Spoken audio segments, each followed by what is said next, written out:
Oui, les pensées peuvent être pécheresses, mais les crimes de pensée sont hors de portée des simples mortels.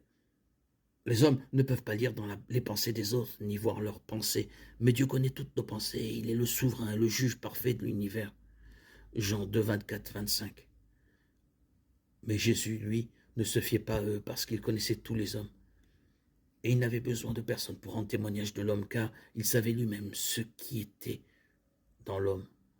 Psaume 147, 5. Notre Seigneur est grand et abondant en puissance à compréhension et au-delà de toute mesure. Toute pensée pécheresse sur laquelle nous nous appesantissons et méditons dans notre cœur est un crime contre la volonté parfaite de Dieu, car il est saint et parfait, et il ne passera pas outre à aucun péché. Exode 34, 7. Qui conserve sa bonté jusqu'à 1000 générations, qui pardonne l'iniquité, la rébellion et le péché, mais qui ne tient pas le coupable pour innocent et qui punit l'iniquité des pères sur les enfants et les enfants des enfants jusqu'à la 3e et la 4e génération. Les croyants en Jésus n'ont rien à craindre, car chaque pensée pécheresse qu'ils ont eue est pardonnée par le sang de Jésus versé sur la croix. Romains 3, 23, 26.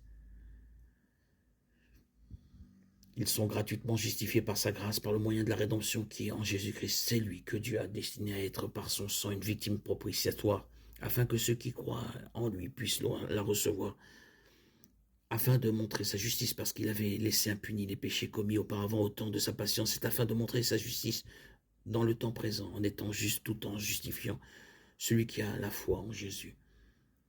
Par la mort et la résurrection de Jésus, Dieu a libéré son peuple pour qu'il puisse expérimenter une paix au-delà de la compréhension.